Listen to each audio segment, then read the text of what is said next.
Everybody good evening. देखिए DAV CBT 2026 का जो एग्जामिनेशन है आज आपका कंप्लीट हो गया। 13 जैन तक, 5 जैन से लेकर 13 जैन तक एग्जामिनेशन था जो कि आज आप सबका कंप्लीट हो गया। होप सो सबका एग्जाम अच्छा गया होगा। जिनका अच्छा नहीं गया है डोंट वरी, आपका रिजल्ट आएगा या नहीं आएगा सारा कुछ इस वीडियो में पता चल जाएगा। और आपका रिजल्ट जो है ना एक्चुअल में बनता कैसे हो, क्वालिफाइड कैसे करते हैं, क्या बेसिस पे क्वालिफाइड करते हैं, क्या 55 मार्क्स है। आखिर सोचने वाली बात है कि 55 मार्क्स ये दिए कैसे। पिछले बार 80 मार्क्स था तो इस बार 55 क्यों किए, क्या रीजन हो सकता है, तो सारा कुछ इस वीडियो में क्लियर कर देंगे। रिजल्ट कब आएगी वो भी आपको क्लियर हो जाएगा, क्वालिफाइंग मार्क्स क्या रहेगा, और प्लस में जो डीएवी में ऑलरेडी वर्क कर रहे हैं या अदर स्कूल में वर्क कर रहे हैं, ठीक है, मतलब कि कहीं डीएवी फ्रेशर कैंडिडेट हैं तो उनका क्वालिफाइंग मार्क्स क्या रहेगा, और डीएवी में जो वर्क करे उनका, तो देखिए है डिफरेंस। जो डीएवी में वर्क कर रहे होंगे ना उनको पॉइंट्स मिलेगा, और जो ऑलरेडी वर्क करे तो ऑब्वियस है कि उनका क्वालिफाइंग मार्क्स जो होगा कुछ परसेंटेज बढ़ जाएगा। बढ़ने का मतलब कि आपको कुछ प्रेफरेंस दिया जाएगा। कैसे दिया जाएगा, वीडियो को देखिए, लास्ट तक देखिएगा, तभी जाकर आपको समझ में आएगा। एक भी पॉइंट को मिस मत कीजिएगा, वीडियो आपके लिए इंपॉर्टेंट है। तो चलिए हम वीडियो को स्टार्ट करते हैं। तो फर्स्ट हम बात कर लेते हैं रिजल्ट को लेकर। तो देखिए रिजल्ट की बात करें ना तो आपका 5 जैन से लेकर आपका 13 जैन तक एग्जाम चला है, और बोला गया है कि जैसे कि 13th के बाद 15 to 20 डेज के अराउंड आपको देखने को रिजल्ट मिल जाएगा। मतलब 15 से 20 दिन के अंदर, मतलब आप देखेंगे तो हो सके आपका जनवरी के लास्ट वीक में रिजल्ट देखने को मिल जाएगा। ठीक है, अगर बाई चांस जनवरी का लास्ट वीक में नहीं आता है तो 100% श्योर रहिए कि फैब का फर्स्ट वीक में आपको रिजल्ट देखने को मिल जाएगा। तो ये रिजल्ट पे था। अब रिजल्ट को लेकर होप्स आपको टेंशन नहीं होगा, होप्स हो कि जनवरी में ही आपका रिजल्ट आउट हो जाएगा। अब जनवरी के जो लास्ट वीक होगा ना, लास्ट वीक का सबसे लास्ट डेज होगा, उसी में आपको रिजल्ट देखने को 29-30 के आसपास आपको देखने को मिल जाएगा रिजल्ट। तो रिजल्ट को लेकर होप्स आपको क्लियर हो चुका होगा। अब हम बात करेंगे जो क्वालिफाइंग मार्क्स कैसे बनता है। तो देखिए आप लोग अभी कहीं ना कहीं प्रिपरेशन कर रहे हो तो टेक्स्ट बुक का अगर अभी तक आपने पास प्रो या पास प्रो मैक्स को परचेज नहीं किया है, टेक्स्ट बुक में अगर कहें जैसे कोई भी एग्जामिनेशन का प्रिपरेशन कर रहे होंगे तो टेक्स्ट बुक आपका एक अच्छा प्लेटफॉर्म है, जो कि आप जाएंगे ना एप्लीकेशन में तो कुछ इस तरीका से इंटरफेस होगा जहाँ पे आपको सारा चीज मिलेगा। मॉक टेस्ट हो गया, किसी भी एग्जामिनेशन कंपटीशन का एक्सेप्ट डीएवी, है ना। तो डीएवी को छोड़कर बाकी सब जो भी एग्जामिनेशन का कंडक्ट जो भी कर रहे होंगे ना, सब कुछ यहाँ पे दिया हुआ। इतना ज़्यादा प्रैक्टिस सेट है, इतना कि लगभग इससे क्वेश्चन आपको सेम टू सेम मैच कर जाते हैं।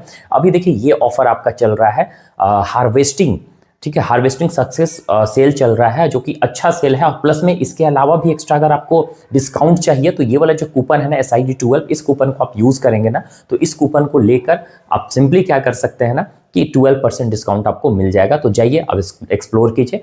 अब हम बात करते हैं कि फ्रेशर कैंडिडेट का क्या है और वर्किंग जो ऑलरेडी डीएवी में है उनका क्या सिंपली रहेगा क्वालिफिकेशन मार्क्स। तो चलिए देख लेते हैं। आपको पता है कि आपका टोटल कितने मार्क्स का एग्जाम्स हुआ है, 55 मार्क्स का, ठीक है। अब इसमें देखिए पेपर 1 एक हुआ है आपका, और दूसरी बात आपका पेपर 2 हुआ है। अब यहाँ पे बहुत कैंडिडेट बोल रहे हैं कि सर पेपर 1 का अलग से क्वालिफाइंग करना होगा, पेपर 2 का अलग से क्वालिफाई। ऐसा कुछ नहीं है, दोनों कंबाइंड है। हम आपको जो मेरा PDF परचेस किए होंगे उनको बहुत ज़्यादा हेल्प हुई होगी, इतना हम श्योरिटी दे रहे हैं, बहुत ज़्यादा हेल्प हुई होगी। जो कैंडिडेट न्यू कैंडिडेट है वो नेक्स्ट ईयर के लिए आप प्रिपरेशन करिएगा। अब चलिए यहाँ पे हम बात करते हैं कि ये आपका 15 मार्क्स का था और ये आपका 45 मार्क्स का था। अब आप सोचने वाली बात है कि 55 मार्क्स इन लोग क्यों दिए। एक्चुअल में देखा जाता तो एग्जामिनेशन कहीं भी कंडक्ट करवाया जाता है तो टोटल लगभग 100 मार्क्स का रहता है, जो कि थोड़ा सा कन्वीनियंट होती है एग्जामिनेशन को कंडक्ट करवा के परसेंटेज को फाइंड आउट करने में। तो इनका 45 मार्क्स कहाँ चला गया। ओके, पिछले बार 80 था तो 20 मार्क्स कहाँ चला गया। तो चलिए देख लेते हैं, हम इस पे डिस्कस कर रहे हैं। हम आपको बता रहे हैं कि इसमें जो है ना परसेंटेज अगर हम देखेंगे 55 में कि कितना परसेंटेज आप लाते हैं तो आप क्वालिफाइड करेंगे। तो देखिए टोटल आपका 60% होगा, ये मैक्सिमम हम बता रहे हैं, इससे ज़्यादा नहीं जाएगा। मतलब जिनका 33 मार्क्स आ रहे होंगे या इससे अबव आ रहे होंगे तो आप समझिए कि आप क्वालिफाइड हो जाएंगे। 33 से अबव मतलब हम एक अगर ज़्यादा भी लेकर चले ना तो 35 आप मान के चलिए हाईएस्ट, उससे ज़्यादा 40 उतना नंबर नहीं आएंगे, उतना नंबर में क्वालिफाई नहीं करेंगे। अब एक चीज़ और यहाँ पे ये क्या होता है कि इन लोग क्या करते हैं ना कि कैंडिडेट देखते हैं, अगर कैंडिडेट ज़्यादा हो गया तो उन लोग कट ऑफ ज़्यादा कर देते हैं। मतलब परसेंटेज का जो कट ऑफ है 60 से ज़्यादा कर देंगे, 65 कर देंगे, ताकि कम बच्चा क्वालिफाइड करे। और जितना, क्योंकि सीट इनके पास रहेगा जितना उतना ही कैंडिडेट को लेंगे। उसमें इंटरव्यू में भी छटते हैं तो कुछ एक्स्ट्रा कैंडिडेट को भी लेकर चलते हैं इन लोग। ऐसा नहीं है कि जितना सीट है उतना ही लेंगे, उससे दुगना हो गया, तिगुना हो गया, क्योंकि इंटरव्यू में बहुत सारे कैंडिडेट छट जाते हैं। तो ओके, तो 60% मतलब कि 33 आउट ऑफ 55 की बात कर रहे हैं। 100 कैसे आएगा हम वो भी आपको बताएंगे। ओके, अब देखिए इसमें जो डीएवी में वर्क कर रहे होंगे ना, उसके बारे में देखिए थोड़ा सा हम लास्ट में बताएंगे। अभी फ्रेशर कैंडिडेट का हम बात कर रहे हैं, डीएवी का हम प्लस पॉइंट बताएंगे। अब जो 45 मार्क्स आपका बच रहा है ना, ये आखिर कैसे होगा? तो देखिए, एक कैरियर ग्राफ का नाम सुने होंगे। तो कैरियर ग्राफ में बेसिकली होता क्या है आपका, ये कैरियर ग्राफ पूरा 45 मार्क्स का नहीं होगा, इसमें कुछ आपका और भी एक्स्ट्रा मार्क्स कहीं और कुछ दिया जाएगा। अब कैरियर ग्राफ में आपका क्या देखा जाएगा, आपका क्वालिफिकेशन, ये मैटर करता है, ठीक है। अब क्वालिफिकेशन में आपने हाईएस्ट, इन लोग देखते हैं ना कि जैसे नर्सरी टीचर का आपने आप एग्जाम देने गए हैं, तो बीएड की है, डीएलएड की है, जितना भी हाईएस्ट डिग्री है मांगते हैं, बीएड वाले को भी रख रहे हैं। तो आखिर क्यों रख रहे हैं? पॉइंट्स देने के लिए। तो क्वालिफिकेशन में आपका 11 12 तो होगा ही, 10th हो गया, ठीक है, 12th हो गया, ठीक है, फिर उसके बाद यूजी हो गया, ओके, फिर उसके बाद आपका बीएड तो कंपलसरी है ही है कोई भी पोस्ट के लिए, या डीएलएड हो गया आपका, ओके। तो अब इसमें क्या करेंगे ना, इसमें पॉइंट वाइज देंगे। अब पॉइंट क्या हो सके, 10 12 का कुछ एक्स्ट्रा पॉइंट्स होगा, यूजी का कुछ एक्स्ट्रा पॉइंट होगा, डीएलएड बीएड का कुछ एक्स्ट्रा पॉइंट है, लेकिन पॉइंट किस बेसिस पे देंगे? क्या आपने हाईएस्ट क्वालिफिकेशन, तो यहाँ पे ऐसा नहीं बोला कि आप एमएससी एमएड किए हैं तो आपको पॉइंट्स मिलेगा। आपका यहाँ परसेंटेज मैटर करता है, बस यही जान जाइए कि जिसका जितना ज़्यादा परसेंटेज होगा ना, ये 45 जो मार्क्स बच रहा है उसमें यहाँ पे परसेंटेज, ये आपका क्वालिफिकेशन पे भी डिपेंड करेगा कि आपका क्वालिफिकेशन कितना है, ओके। अब इसमें मान के चलिए, सपोज करिए कि अगर 15 हम 30 मार्क्स ले लेते हैं, तो 30 मार्क्स आपका ये क्वालिफिकेशन का चला गया, जो कि 55 में अगर हम 30 करते हैं तो 85 आ जाता है आपका। और बाकी जो 15 मार्क्स हो गया, बाकी जो आपका 15 मार्क्स हो गया, ओके। तो ऐसे देखा जा रहा है कि 15 मार्क्स जो हो जा रहा है आपका एक्स्ट्रा, वो आपका जो ऑलरेडी डीएवी में वर्क कर रहे हैं, ओके, डीएवी में जो ऑलरेडी वर्क कर रहे हैं उनको दिया जाएगा पॉइंट्स। अब ऐसे में क्या होगा कि टोटल 100 में आउट ऑफ 60% देखा जाएगा, ठीक है, मतलब कि 100 आपका 60 आना चाहिए, 100 में 60 मतलब 60 कैसे आएगा? अब इसमें क्या होगा कि इधर में अगर आपका अच्छा मार्क्स आ रहा होगा और इधर अगर परसेंटेज कम होगा तो मैनेज हो जाएगा।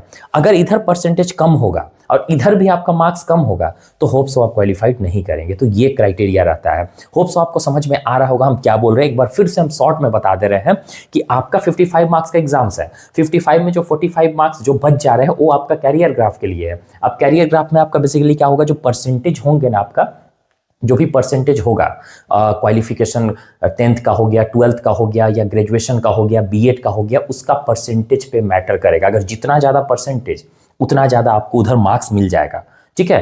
तो इसीलिए ना वेरिफिकेशन करवा रहे हैं, पहले वेरीफाई करवा लिए ताकि उनको फिर मार्क्स देने में, इधर से परसेंटेज देने में कोई कंफ्यूजन ना रहे। डिग्री देखकर आपको दिया जा रहा, वेरीफाई किया जा रहा था कि हाँ इतना परसेंटेज। आप देखे होंगे जब गए होंगे वहाँ पे वेरीफाई करवाना, तो मेनली परसेंटेज देख रहे थे, आपका फेक वो ओरिजिनल डॉक्यूमेंट्स है या नहीं है, परसेंटेज कितना, वही मेनली चेक कर रहे थे, आप देखे होंगे, ठीक है। और कमेंट करके बताइएगा कि ये जानकारी आपको कैसा लग रहा है, मतलब आपको ऐसा फील हो रहा है कि हाँ आप जो हम बता रहे हो प्रॉपर है, यही होगा, यही होगा, यही करेंगे उन लोग। क्योंकि 55 देने का रीज़न क्या हो सकता है, अभी तो इंटरव्यू लेंगे नहीं, इंटरव्यू का तो अलग क्राइटेरिया होगा, ठीक है। तो हो सके कि इंटरव्यू के लिए भी कुछ मार्क्स रखे होंगे, है ना। हम ये कंफर्म नहीं है, इतना हम कंफर्म नहीं कि 100 में ही होगा, 100 में हो सके कम भी हो सकता है, ओके। उसमें इंटरव्यू का आगे चल के होगा, लेकिन क्वालिफाइड तो हमको अभी करना, तब तो इंटरव्यू में जाएंगे। तो क्वालिफाइंग के लिए हम बता रहे हैं कि आपका परसेंटेज मैटर करेगा, प्लस में इधर आप कितना मार्क्स ला रहे हैं वो मैटर करेगा। और जो ऑलरेडी वर्किंग है डीएवी में उनका अलग से पॉइंट्स मिलेगा, तो एक प्लस पॉइंट्स ये हो जाएगा। और जो कहीं और वर्क कर रहे हैं कोई भी स्कूल में, उनका पॉइंट्स नहीं दिया जाएगा। रीज़न की, क्योंकि वो तो डीएवी में वर्क नहीं करे। अब जैसे कि जो ऑलरेडी डीएवी में वर्क करे तो इतना अच्छा है, इतना प्रेफरेंस तो दे रहा है ना डीएवी वालों के, हाँ आप मेरी स्कूल में वर्क करें तो आपको कुछ एक्स्ट्रा छूट दिया जाएगा। और वैसे दिया ही जाएगा और देना भी चाहिए, क्योंकि ऑलरेडी वर्किंग में है टीचर। अगर वो क्वालिफाइड नहीं करते तो उनको टेंशन है कि हाँ हम कहीं हटा ना दे या कुछ हो जाए, तो कुछ तो पॉइंट्स मिलेगा। अगर परसेंटेज कम है, इधर कम आया तो इधर मैनेज करेगा, तो मैनेज करके आप क्वालिफाइड कर जाएंगे। तो जो डीएवी में वर्क कर रहे हैं आप लोग बिल्कुल टेंशन फ्री रहिए, आप लोग को एक्स्ट्रा पॉइंट्स मिलेगा ही मिलेगा। क्योंकि डीएवी वाले का ही वहाँ पे लिखा जा रहा था कि जो स्कूल में वर्किंग में है उनका ही लिखा जा रहा है, और डीएवी में है उनके लिए ही लिया जा रहा था, ठीक है, एक्सपीरियंस वाला, बाकी और किसी का नहीं लिया जा रहा। तो आप समझ गए होंगे कि रिजल्ट कैसे बनेगा। मतलब कि जितना मार्क्स होगा ना 55 में एक्स्ट्रा जो भी क्वालिफिकेशन का होगा उसमें 60% लेकर हम बात कर रहे हैं, ठीक है। इसमें तो आपका जितना मार्क्स आया होप सो कि आप इसमें 20 लाते हैं, अब आपका परसेंटेज बहुत अच्छा है, ठीक है। तो इधर मिलाकर और डीएवी में भी आप वर्क कर रहे हैं तो आप क्वालिफाइड कर जाएंगे। अगर हम देखा जाए 100 में 60% आ जाएगा तो क्वालिफाइड कर जाएंगे। तो ये क्राइटेरिया रहता है। होप सो आपको क्लियर हो गया होगा। और किसी तरह का कोई जानकारी चाहिए डीएवी से ऑथेंटिक जानकारी यहीं पे आपको मिलेगा। किसी तरह से आपको टेंशन लेने की जरूरत नहीं है। आगे क्या करना है, कैसे होगा, सारा कुछ आपको यहीं पे मिल जाएगा। एकदम एक पॉइंट को हम नहीं छोड़ेंगे, सभी पॉइंट जॉब जब तक नहीं लगती कैसे आप सर्च करेंगे डीएवी। आप बस जुड़े रहिए, टेलीग्राम पे चैनल पे चले जाइए, टेलीग्राम पे हम आपको भेजेंगे कहाँ वैकेंसीज आई है कहाँ नहीं, सारा डिस्क्रिप्शन बॉक्स में लिंक दिया हुआ है। और टेक्स्ट बुक का भी डिस्क्रिप्शन बॉक्स में लिंक दिया हुआ है। अगर आप बाई करना चाहते हैं पास को तो आप वहां से भी जाकर बाई कर सकते हो। Okay, bye, take care everyone.